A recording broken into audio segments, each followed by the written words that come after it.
Hello, venerable vintage votaries. How old can a watch be that looks as good as this one? How about 50 years old? Sounds too good to be true? Well, there's more to it with this Omega SHOM or the SHOM. Let's dive right in, right here, right now, on the Time Worn channel.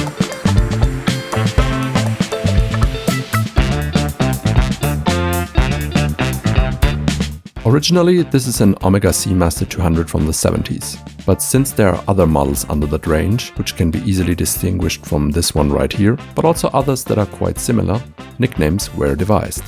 This one right here therefore became the SHOM, an odd moniker at first, but it conveys its origin story.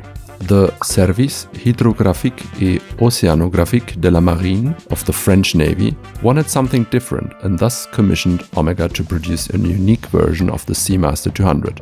It was first released for the 1973 Basel World. Now back to how this does not look its age at all. Well, in order to calm everyone's nerves, this one is indeed original, in the sense that all parts are by Omega. But nonetheless, it is not an old watch, certainly not from the 70s. This SHOM, and for that matter basically all SHOMs you find online, is produced by WatchCo Australia, an official service center for Omega. The movement is truly vintage, as will be discussed later on. New old stock to be precise, but the rest are spanking new parts available from Omega's portfolio. But bear in mind that this combination was never sold in official Omega stores. Aside the absolute pristine condition, there are other dead giveaways that this is not the OG version from the 70s. The difference can be easily spotted on the bezel. The WatchCo one is of shiny aluminium, which only carries a loomed bead within the triangle, while the original 70s version was made of bakelite with fully loomed numbers and triangle on it. Additionally, the old version had of course tritium loom, which not only should have patinaed by now, but it would definitely not shine bright like the new version does. Other details cannot be verified as easily, since they will only reveal themselves when the case is opened. The original SHOM case was produced by Piqueret, the Piqueret, who left his mark on the watch industry with the invention of the supercompressor cases, for example, evident on the original by the tiny stylized diving helmet engraved on the side. On the newer ones like this one, LL or CB initials can be found instead. Some of the originals also carried a military engraving to make things even more interesting. But keep in mind that these could also be added by some very crafty and shady businessmen afterwards, so look out for the other more definitive properties first. Let's go over the case quickly, since we mostly already mentioned many details in the comparison before. But these angles deserve some mention. Polished and beveled against the brushed sides and top. A feast for the eyes. These features benefit from the fact that it is a new watch with a vintage heart. 43mm from 3 to 9 o'clock including the crown guards, but without the screw down and side crown. 48.5mm from lug to lug and 22mm lug width. This came on a beautiful original steel mesh bracelet with an airplane seatbelt style clasp, which I would have to shorten for my 17.5cm wrist, since the micro adjustment is already at its minimum position. I bet they are initially sold for larger wrists, so keep the adjustment work, which I would hand over to watchmaker, in mind. 12mm in height, while the flat mineral crystal is recessed in comparison to the bezel. It wears quite elegantly for a hefty 43mm diver, especially with the mesh bracelet, which all in all adds up to 155 grams. So definitely still office or after work material in my opinion. Since this is a new dial, the loom just pops. Something not to be expected if it were the original 70s tritium loom.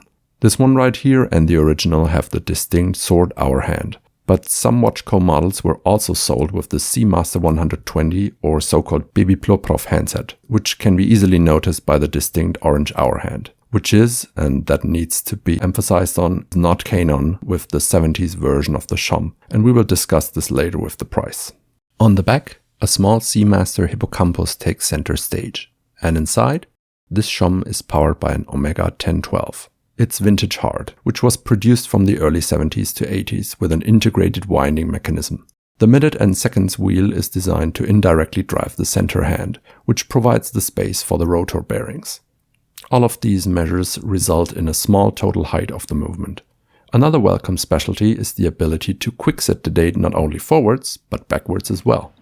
And before I transition to price or value, If you enjoy this video, please consider to subscribe to be notified when we dig through the next vintage classic history. I bet you seldom find the watches we present here somewhere else on YouTube. Thank you. All of this goodness comes at a price. As mentioned, the truly original one with all parts from the 70s is particularly rare, so much so that I couldn't find any in 2022.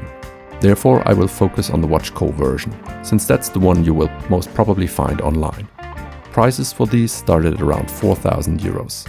These should always be marked as WatchCo versions, in my opinion, but some sellers also try to cash in on the near identical looks to a truly original one of the 70s, and therefore do not necessarily highlight that the WatchCo one comes in a new case with all new parts. Sometimes even trying to market them as truly rare and completely vintage gems, when it is only a WatchCo one, which maybe even was assembled as a lefty version or outfitted with the baby Ploprof hands, instead of the original shape. But now you know better. These are still original parts most of the time, but it is just not the real deal from the 70s. The SHOM is a legendary model, which is probably not the first Omega you think about, but it deserves every bit of credit with its distinct octagonal shape. No wonder that Omega themselves consider it a treasure from the vault for their in-house museum. And I hope that you too might keep your eyes peeled, may it be the WatchCo version with the vintage movement inside all new Omega parts, or even one of the Grail condition pieces. What do you think about this rather unusual approach to revive a classic? Hope you enjoyed this episode and see you next time on the Time Worn channel.